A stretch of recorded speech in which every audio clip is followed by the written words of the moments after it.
আসসালামু আলাইকুম রহমতুল্লাহ। আশা করি আল্লাহর রহমতে সবাই ভালো আছেন।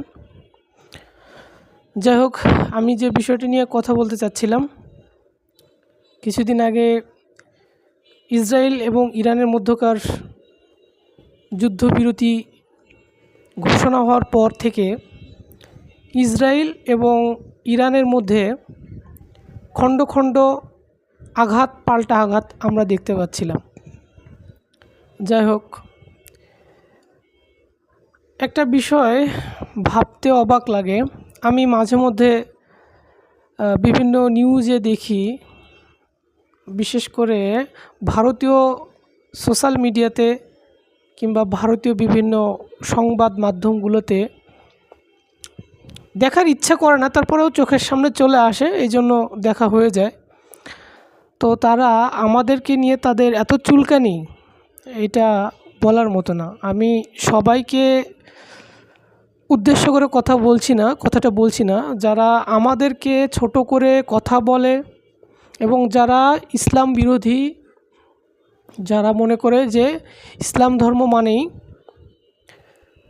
জঙ্গি ধর্ম, মানে ইসলাম ধর্ম মানেই ইসলাম ধর্মের মানুষরা জঙ্গি।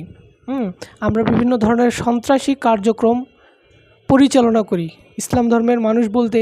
এটা হচ্ছে, আপনারা হয়তোবা জানেন, 2001 সালের পর যখন ইরাকে আক্রমণ করা হয়েছিল, পরবর্তীতে আফগানিস্তানকে আক্রমণ করা হয়েছিল, এই দেশ দুটিকে মোটামুটি তো তারা খেয়ে ফেলেছে। শত্রুরা জানে যে যদি গোটা পৃথিবীতে তাদের রাজত্ব পরিচালনা করতে হয়, তাহলে তাদের বিপক্ষে সবচেয়ে বেশি শক্তিশালী কারা হতে পারে, এটা শত্রুরা জানে।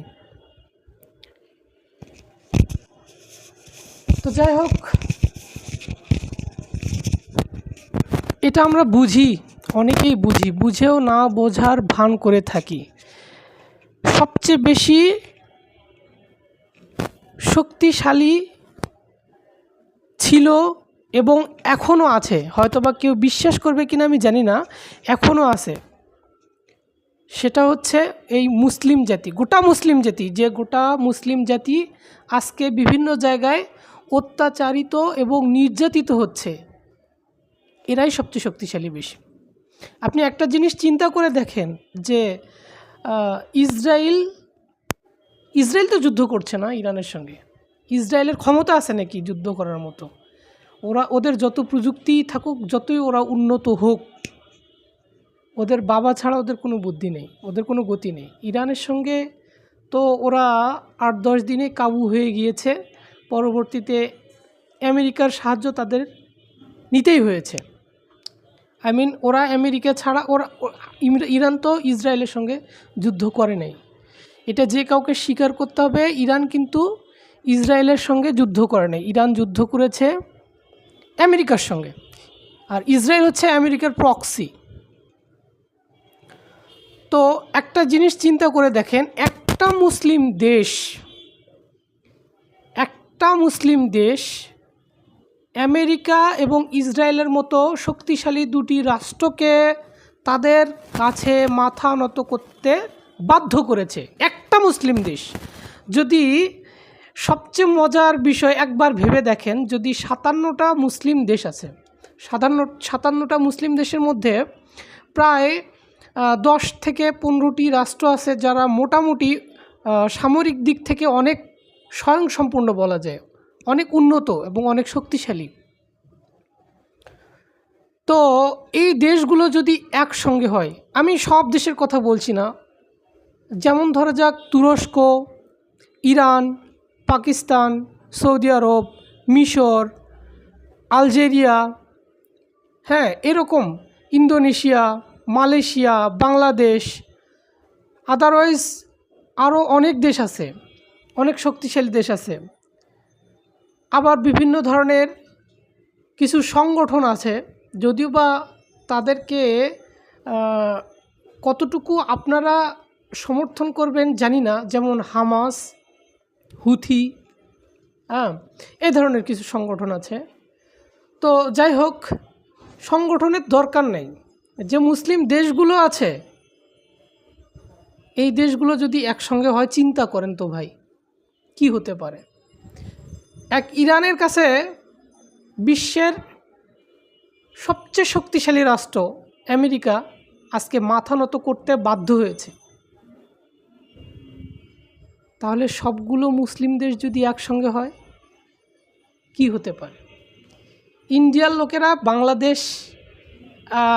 বাংলাদেশকে বলবো না, বাংলাদেশ তো ছোটই, ইন্ডিয়ার তুলনায় অনেক ছোট। ওরা পুরো বিশ্বের মুসলিম জাতিদেরকে নিয়ে যেভাবে কথা বলে, মানে অবাক লেগে যায়, ভাবতে অবাক লাগে যে এরা আমাদেরকে এভাবে দেখে। ইন্ডিয়ার বাপ আমেরিকা, ইন্ডিয়ার বাবা, যেখানে তো ইন্ডিয়ার কোনো ভ্যালুই নেই আমেরিকার কাছে। আমেরিকার মতো দেশ এক ইরানের কাছে মাথা নত করেছে। তো গোটা বিশ্বের মুসলিমের কথা যে বলে ইন্ডিয়া, যদি গোটা বিশ্বের মুসলিম একত্র হয়, চিন্তা করতে পারবে ইন্ডিয়ার কি অবস্থা হবে। ইন্ডিয়ার বিশেষ করে যে মেইন রুটগুলো আছে, বিভিন্ন দেশের সঙ্গে যোগাযোগ করার জন্য যে মেইন রুটগুলো আছে, সেই সমস্ত রুটগুলো আমাদের মুসলিম দেশগুলো দিয়ে, সেই সমস্ত রুটগুলোর মধ্যে সব মুসলিম দেশ। ওরা আরব সাগরে যাবে, আরব সাগর দিয়ে ইউরোপে যাবে, হ্যাঁ, দক্ষিণ চীন সাগর হয়ে যাবে, আমাদের বঙ্গোপসাগর হয়ে যাবে, কোন কোন কোন জায়গায় দিয়ে যাবে। প্রত্যেকটা জায়গায় আমাদের মুসলিম দেশ আছে। ওরা যে প্রণালীগুলো ব্যবহার করবে বিভিন্ন জায়গা থেকে বিভিন্ন ধরনের পণ্য আনা নেওয়ার জন্য, কোন পাশ দিয়ে যাবে। বসফরাস প্রণালী তুরস্কের হাতে আছে, হরমুজ প্রণালী ইরানের হাতে আছে, ভূমধ্য সাগর, কাস্পিয়ান সাগর ইরানের হাতে আছে। আবার ভারতীয় উপমহাদেশে বাংলাদেশ আছে। আপনার হচ্ছে এই পাশে যদি আমরা এই সাউথ ইস্ট এশিয়া যেটাকে বলে, সাউথ ইস্ট এশিয়ার দিকে খেয়াল করলে দেখি ইন্দোনেশিয়া, মালয়েশিয়া, ব্রুনাই, ছোট দেশ হোক আছে। তো ওদের কি আছে, আমরা চাইলেই যে কোনো পদক্ষেপ নিতে পারি যে কোনো পাশ থেকে। তারপরও বড় বড় কথা। কেন বড় বড় কথা? কারণ আমরা একসঙ্গে নেই, এই তো। ধন্যবাদ, আজকে আর বেশি কিছু বলছি না, পরবর্তীতে আবার ওই বিষয় নিয়ে কথা হবে। আসসালামু আলাইকুম, আল্লাহ হাফেজ।